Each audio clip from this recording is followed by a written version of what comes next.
मृत्यु के पश्चात प्राणी को धर्मराज के दरबार में ले जाया जाता है।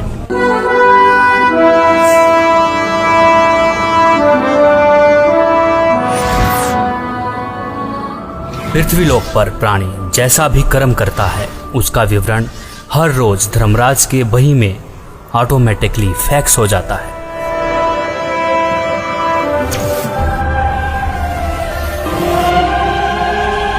जहां धर्मराज हर प्राणी का लेखा जोखा करते हैं।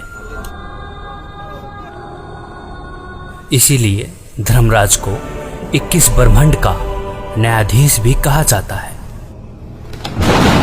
जीवात्मा को पेश किया जाए।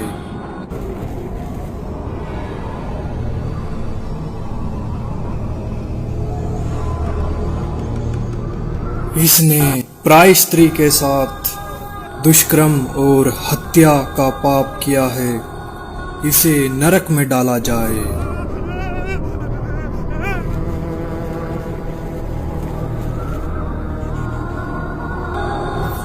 जो भ्रष्टाचार, चोरी, मदिरापान, नशा आदि करते थे,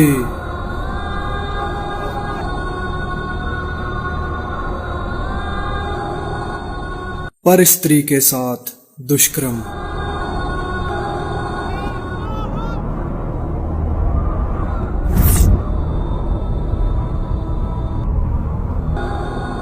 पर पुरुष के साथ नाजायज संबंध और धोखाधड़ी।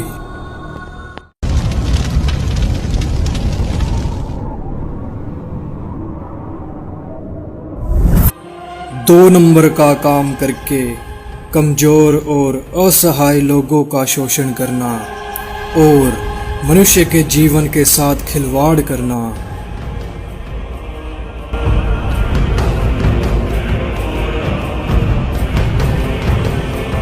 शास्त्र अनुकूल भक्ति न करके शास्त्र के विरुद्ध भक्ति करते रहे। कोई तत्वदर्शी संत को गुरु न बनाया।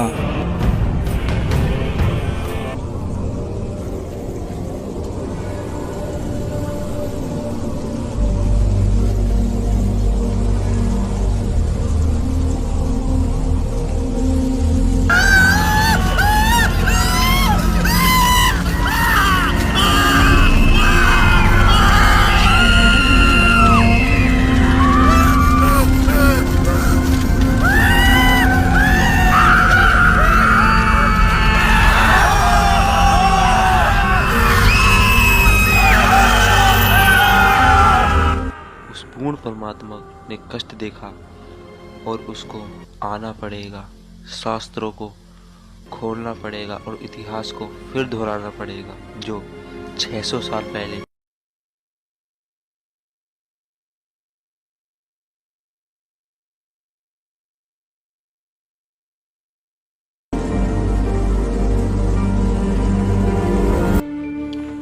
सबकी मदद करने वाला, सतभक्ति की सही राह बताने वाला।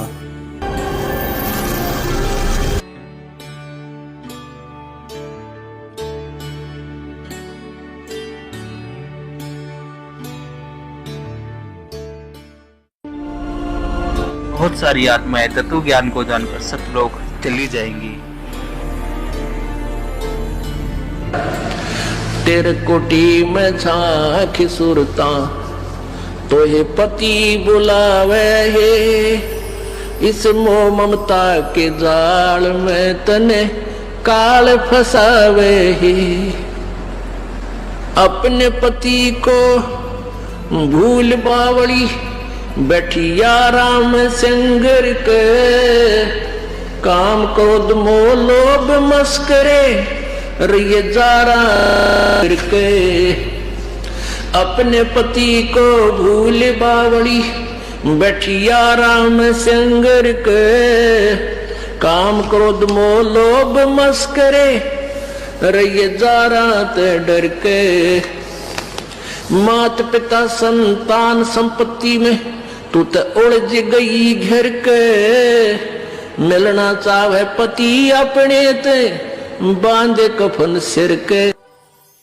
उस पूर्ण परमात्मा की भक्ति करने के पश्चात यह आत्मा उस जगह चली जाएगी जहाँ की हर वस्तु कभी खराब नहीं हो सकती और वहाँ पर हमेशा कभी बुढ़ापा कभी नहीं आता, हमेशा युवा शरीर रहता है।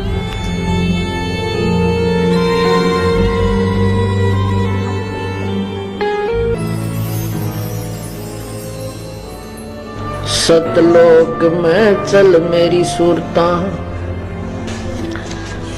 ए मत ना लावे देरी,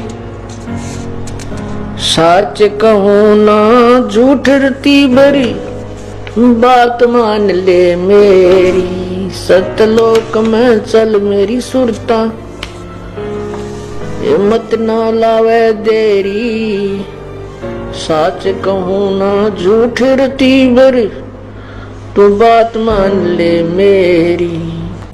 कहते मन मान सरोवर नान रे, जल के जंतु रे जल माही, आठों बखत बिहान रे, आठों बखत बिहान रे।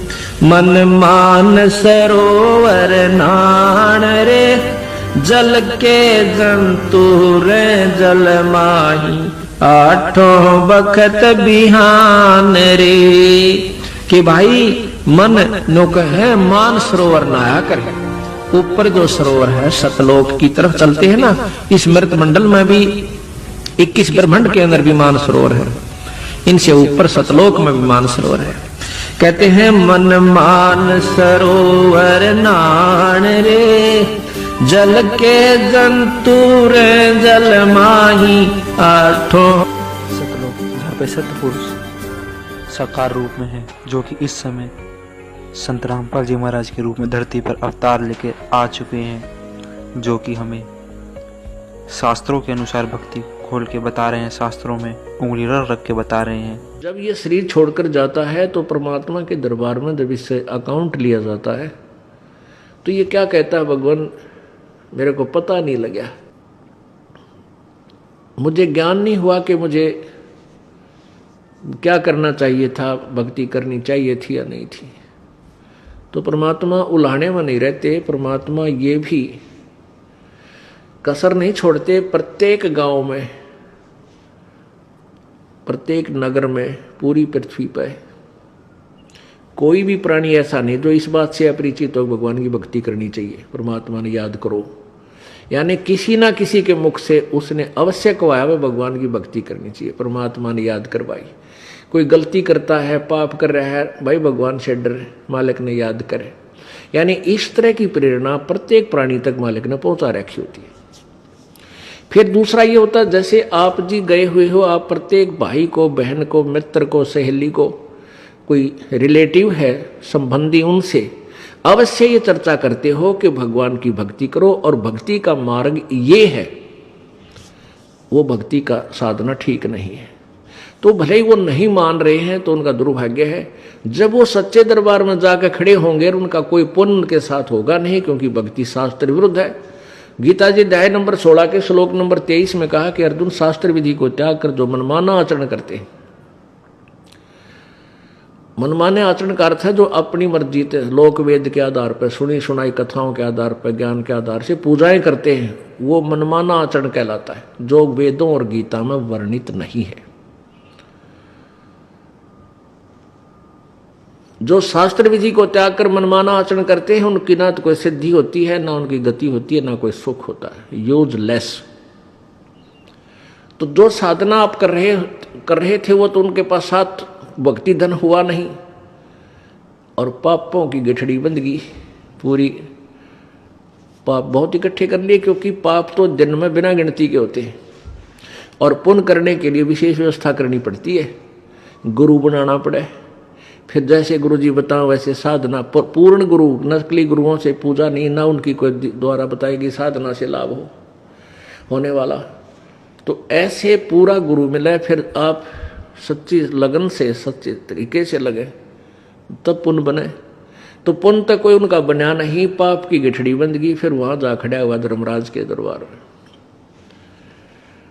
अब वहां ये एक बहाना बनाता है कि भगवान मुझे किसी ने बताया कोई नहीं, भक्ति कर ले।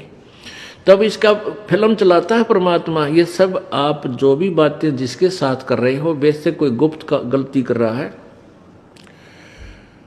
तो वो भी फिल्म बनकर भगवान के दरबार में पहुंच जाती है और एक आपके अंतःकरण में, आपके कंप्यूटर में ऑटोमेटिकली फीड हो जाती है।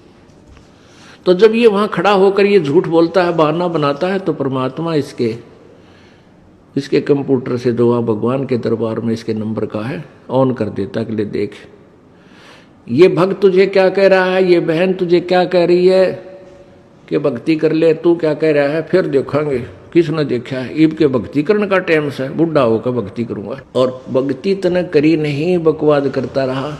फिर ये कैसे कह रहा है कि मेरे को किसी ने बताया नहीं, फिर ये यूं कर ले है नीची गर्दन। भगवान गलती बन गई बन गदा। अब गलती की सजा दूं मैं, मेरे पास और कोई विकल्प नहीं। जैसी तू करेगा वैसा फल दे दूंगा। तेरा पुण्य होता तो स्वर्ग भेज दूं, हो देवता बना दूं, पुण्य नहीं है तो बन गदा। फिर ये कहता माफ करो भगवान, माफ करो परमात्मा। फिर धर्मराज कहता है जब तुझे मनुष्य शरीर कभी प्राप्त हो तब तू भक्ति करना भाई, अब कुछ नहीं बना, जाइए। तो जब ये माँ के गर्भ में वहां से जब ये मानव शरीर प्राप्त करके चलता है, वहां के जो देव पुरुष हैं वो भी कहते हैं इस आत्मा को कि भाई तेरा दाव लग गया, और ये मनुष्य शरीर बार बार नहीं मिलता। पूरे संत की तलाश करिए। देवता भी पछता रहे हैं कि हमने तो गलती कर दी, हमें भी संत पूरा नहीं मिला, हमारी भी जन्म मृत्यु होगी और कभी मनुष्य शरीर मिलेगा तो पूरे संत ने ढूंढांगे भाई। इन अधूरे संतों के आधार पर हमने भक्ति कर ली, हम पार नहीं हो पाए, हम फिर जन्म मृत्यु में। तो आने वाले मानव शरीर प्राप्त करने वाले को प्रत्येक ने एक सलाह देते हैं कि तेरा दाव लग गया भाई, भक्ति करिए, बकवाद मत करना। तो वहाँ तो ये बिल्कुल पक्का होका हुआ है, माँ के गर्भ तक इसको याद रहता है। बाहर आते ही फिर ये 3 गुणों के प्रभाव से ये भूल जाता है।